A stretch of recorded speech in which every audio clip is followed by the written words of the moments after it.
కాశ్మీర్లో ఉగ్రవాదులు మరోసారి చెలరేగిపోయారు. భద్రతా బలగాలే లక్ష్యంగా పంజా విసిరారు. విచక్షణారహిత దాడులతో 17 మంది జవాన్లను పొట్టన పెట్టుకున్నారు. మరో 20 మంది సైనికులను గాయపరిచారు. బారాముల్లా జిల్లా యూరీ సెక్టర్లో ఉన్న ఆర్మీ అడ్మినిస్ట్రేటివ్ ఆఫీస్ లక్ష్యంగా ఉగ్రవాదులు దాడులకు తెగబడ్డారు. నియంత్రణ రేఖ సమీపంలోని జమ్మూ ముజఫరాబాద్ జాతీయ రహదారిపై కీలకమైన సైనిక స్థావరాన్ని టార్గెట్ చేసిన ముష్కరులు ఆధునిక ఆయుధాలతో విరుచుకుపడ్డారు. సరిహద్దులు దాటి యూరీ సెక్టర్లోకి చొరబడిన టెర్రరిస్టులు సెక్యూరిటీ ఫెన్సింగ్ తొలగించి భద్రతా దళాలపై విచక్షణారహితంగా కాల్పులు జరిపారు. ఈ దాడిలో 17 మంది సైనికులు వీరమరణం పొందారు. మరో 20 మంది గాయపడ్డారు.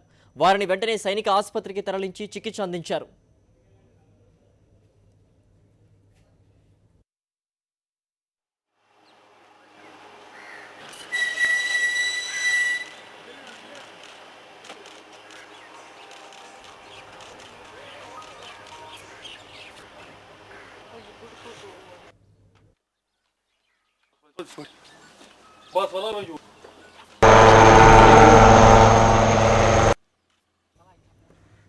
ఉగ్రదాడిని సైన్యం ధీటుగా ఎదుర్కొంది. ఉగ్ర తూటాలకు సహచరులు కళ్ల ముందే నేల కరుగుతున్నప్పటికీ జవాన్లు ఏమాత్రం కుంగిపోకుండా ముష్కరులను మట్టుబెట్టడంలో మునిగిపోయారు. ఈ క్రమంలో ఉదయం 5 గంటల ప్రాంతంలో ప్రారంభమైన ఎన్కౌంటర్ దాదాపు 5 గంటల పాటు కొనసాగింది. ఉగ్రవాదులను ఏరిపారేసేందుకు కమాండో బృందాలు రంగంలోకి దిగాయి. హెలికాప్టర్ల ద్వారా ఘటనాస్థలానికి చేరుకున్న కమాండోలు టెర్రరిస్టులపై ఎదురుదాడులు చేశారు. ఈ కాల్పుల్లో 4 ఉగ్రవాదులను మట్టుపెట్టారు. అలాగే పరిసరాల్లో ఇంకా ఎవరైనా ఉగ్రవాదులు దాక్కున్నారా అనే కోణంలో కూంబింగ్ చేస్తున్నారు.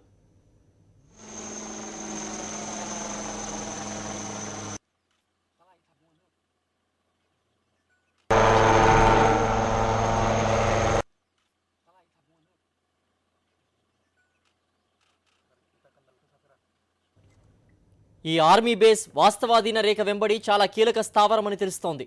అందుకే ఉగ్ర మూకలు ఈ ప్రాంతాన్ని టార్గెట్ చేశాయని సమాచారం. ఉగ్రదాడిని ఆత్మాహుతి మిషన్గా సైనిక వర్గాలు పేర్కొంటున్నాయి. టెర్రరిస్టులు భారీ స్థాయిలో పేలుడు పదార్థాలతో ఆర్మీ బేస్లోకి చొరబడ్డారని సైనిక వర్గాలు అంటున్నాయి. కాల్పులు పేలుళ్ల వల్ల అడ్మినిస్ట్రేటివ్ కార్యాలయంలోని బ్యారెక్స్కు మంటలు వ్యాపించాయని సమాచారం. మంటల కారణంగా నష్టం తీవ్రత ఎక్కువగా ఉందని అంటున్నారు. ఉగ్ర తూటాలకు మంటలు జత కావడంతో చాలా మంది సైనికులు ప్రాణాపాయంలో పడ్డారని పేర్కొంటున్నారు.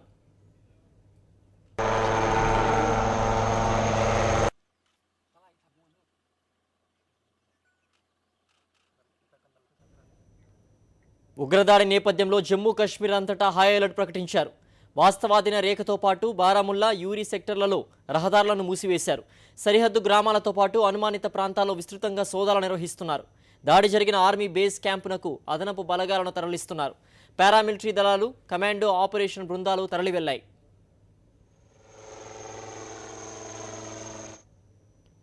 కశ్మీర్లో ఉగ్రదాడి రక్షణ శాఖకు దిగ్భ్రాంతికి గురిచేసింది. ఏకంగా 17 మంది జవాన్లు మృత్యువాత పడడంపై షాక్ కలిగించింది. రక్షణ మంత్రి మనోహర్ పారికర్ హుటాహుటిన అత్యున్నత స్థాయి సమావేశం నిర్వహించారు. ఆర్మీ ఉన్నతాధికారులతో సమావేశమైన ఆయన దాడికి సంబంధించిన వివరాలు అడిగి తెలుసుకున్నారు. సమాచారం సేకరించిన ఆయన కశ్మీర్కు వెళ్లాలని నిర్ణయించారు. ఆర్మీ చీఫ్ దల్బీర్ సింగ్ సుహా కూడా కశ్మీర్కు పయనమయ్యారు.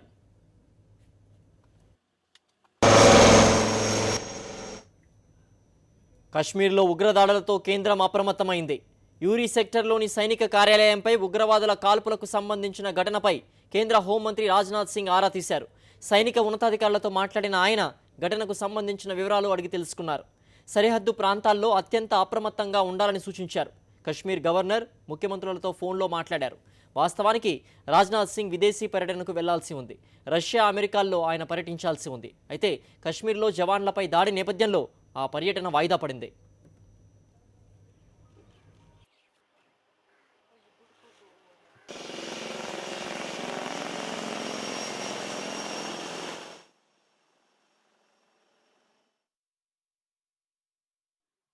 जम्मू कश्मीर में मिलिट्री कैंप पे टेररिस्ट अटैक हुआ है.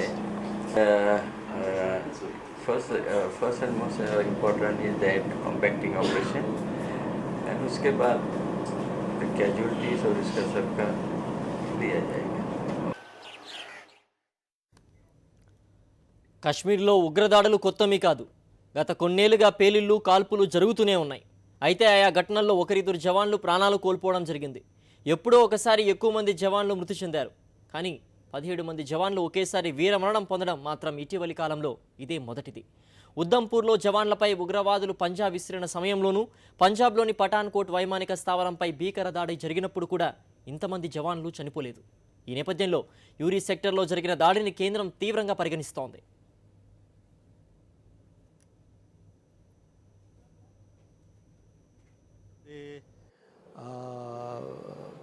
It was a Fedaini attack.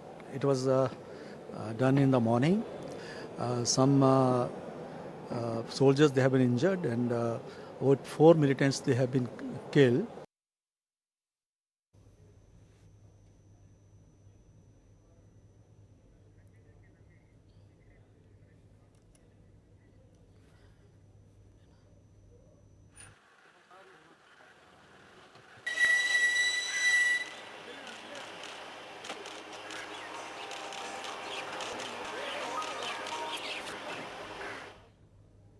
ఉగ్రదాడికి సంబంధించి మరింత సమాచారం అందించడానికి రక్షణ రంగ నిపుణులు డాక్టర్ కనగంటి రమేష్ బాబు గారు ప్రస్తుతం ఫోన్ లైన్లో ఉన్నారంటే వారితో మాట్లాడదాం. నమస్తే అండి రమేష్ గారు. నమస్తే అండి. నమస్తే. మనం వింటూనే ఉన్నాం intelligence, security monitoring, CCTV monitoring, 24/7 surveillance అంటూ ఇలాంటి పదాలు వింటూనే ఉంటాం రక్షణ రంగానికి సంబంధించి. మరి ఇటువంటి అత్యాధునిక టెక్నాలజీ ఉపయోగిస్తున్నప్పుడు కూడా ఇటువంటి దాడులు జరుగుతున్నాయి. దీన్ని ఏ విధంగా చూస్తారండి? చాలా చాలా బాధాకరమైన అంశం అండి. ముఖ్యంగా ఆర్మీ బేస్ క్యాంప్ మీద, ముఖ్యంగా ఊరి సెక్టర్ లో మరి ఇది టెర్రరిస్ట్ అటాక్ జరగడం ఇట్స్ ఎ సింబాలిక్ టార్గెట్ అండి. అంటే మన ఆర్మీ అనేది దేశానికి చాలా important. That to line of control, వాస్తవాధాన రేఖ మన భారతదేశానికి పాకిస్తాన్కి మధ్య మరి 3000 కిలోమీటర్ల పైగా మనం పాకిస్తాన్ తో మన బోర్డర్ షేర్ చేసుకుంటామండి. ముఖ్యంగా 17 మంది జవాన్లు వీరమరణం అంటే తప్పనిసరిగా దీన్ని చాలా చాలా సీరియస్ గా తీసుకొని ఇంటర్నల్ సెక్యూరిటీకి సంబంధించి మరి అజిత్ కుమార్ దోవల్ గారి ఆధ్వర్యంలో భారత జాతీయ భద్రతా సలహాదారు, national security secretariat council, cabinet committee on security తక్షణం without any delay they have to sit together and take stock of things అండి. అలాగే మరొక విషయం ఏంటంటే ఇటీవలి కాలంలో చూసినట్లయితే జమ్మూ కాశ్మీర్ ఇష్యూ రేజ్ చేసినప్పుడు యుఎన్ కౌన్సిల్లో ఎప్పుడైతే బెలూచిస్తాన్ ఇష్యూని ఇండియా రైజ్ చేసిందో దాని ప్రతీకగానే ఈ యొక్క దాడులు జరిగాయని కూడా భావించవచ్చు అంటారండి? చాలా చాలా కరెక్ట్ ప్రశ్న అండి. అది చాలా కరెక్ట్ ప్రశ్న మీరు అడిగింది. చాలా సందర్భానుచితంగా అడిగారు మీరు. ఎందుకంటే మనము for the first time after the independence prime minister of India has gone categorically from the ramparts of the red fort. Balochistan కి, ఇండియాకి ఏమైనా దెబ్బ తగిలితే బలూచిస్తాన్ కూడా మీకు దెబ్బ తగిలే అవకాశం ఉంటుంది అని ఓపెన్ గా మనం ఒక స్టాండ్ తీసుకొని చెప్పామండి. అది తప్పనిసరిగా పాకిస్తాన్ లో ఉన్న ఆర్మీకి, అంటే ఐఎస్ఐకి, ఆర్మీకి, అక్కడ ఉన్న ఫండమెంటల్ ఎలిమెంట్స్ కి ఎవరికి అది రుచించలేదు. దానికి ప్రతి దాడిలో భాగంగానే ముఖ్యంగా ఈ ఫిదాయిన్ అటాక్ జరిగిందని మనం తప్పనిసరిగా చెప్పుకోవచ్చు. ఈ టెర్రరిజం పరిభాషలో సింబాలిక్ టార్గెట్స్ అని, సాఫ్ట్ టార్గెట్స్ అని 2 రకాలు ఉంటాయండి. ఇది సింబాలిక్ టార్గెట్ అండి. దేశ భద్రతకు సంబంధించిన భద్రతా దళాల మీద టార్గెట్ చేసి కొడతాం అనేది మరి చాలా చాలా సీరియస్ విషయంగా మనం తీసుకొని మన అంతర్గత భద్రతను కాపాడాల్సిన అవసరం ఉంది. Yes, it is definitely in relation to what we have opined on Balochistan. అలాగే చూసినట్లయితే యూపీఏ ప్రభుత్వం అనుసరించిన వైఖరి జమ్మూ కాశ్మీర్పై ఏదైతే ఒక సాఫ్ట్ అండ్ కన్సర్న్ కాన్సెప్ట్తో చేసేవాళ్ళు, ఇప్పుడు ఇవి చూస్తుంటే బీజేపీ గవర్నమెంట్ ఆ పందాలు వెళ్ళట్లేదు. కంప్లీట్గా కూడా అగేన్స్ట్గా వాళ్ళే దాడి చేశారు, దానికి ప్రతి దాడి చేస్తారు. మొదటి నుంచి కూడా మోటార్లతో దాడి చేయడం కానివ్వండి, అటుపట్టు ఆర్మీ క్యాంప్స్లో అయితే దాడులు జరుగుతున్నాయో దానికి ప్రతీకగా వీళ్ళు కూడా క్యాంప్స్ని ఏర్పాటు చేసి దానికి అక్కడ పాకిస్తాన్లో కూడా దాడులు చేయడం. మొత్తం మీద చూసినట్లయితే ఈ ఒక్కటి కూడా టర్మైన్ లాగా ప్రయత్నించిందంటారా ఇవన్నీ కూడా? తప్పకుండానండి. ఇప్పుడు Congress party had a different strategy. It's a different political ball game ఆడేవాళ్ళు. వాళ్ళు అంతా అప్పీచేసేవాళ్ళు. Appeasement was the policy of Congress. అంటే సంతృప్తి పరిచి అప్పటికప్పుడు ఏదో నీజర్క్ రియాక్షన్ లాగా ఉండేవి కానీ లాంగ్ టర్మ్ స్ట్రాటజీ ఉండేది కాదు. But I'm sure NDA government, BJP leadership లో ప్రధానమంత్రి మోడీ గారు స్ట్రాంగ్ లీడర్ కాబట్టి ఆయన, ప్రధానమంత్రి మన భద్రతా సలహాదారు అజిత్ కుమార్ దోవల్ గారు, వీళ్ళు టిట్ ఫర్ టాట్, డెఫినెట్ గా ఐ ఫర్ ఐ అనే ఒక పాలసీలోనే వీళ్ళు రియాక్ట్ అవుతారు. But both countries being nuclear, మన భారతదేశం కానీ పాకిస్తాన్ కానీ న్యూక్లియర్ అణువాయుధాలకు సంబంధించిన దేశాలు కాబట్టి చాలా జాగ్రత్తగా, చాలా జాగరూకతతో మనం స్పందించాల్సిన అవసరం ఎంతైనా ఉంది. ఎందుకంటే మనము ఈ 70 సంవత్సరాల స్వతంత్ర భారతదేశ చరిత్రలో మనకి ఎప్పుడు మిలిటరీ రూల్ కానీ, మిలిటరీ చేతిలోకి మన అధికారం వెళ్తాం కానీ జరగలేదు. కానీ పాకిస్తాన్ అలా కాదు. They had number of military rules. They are not a successful democracy. Pakistan is a failing state.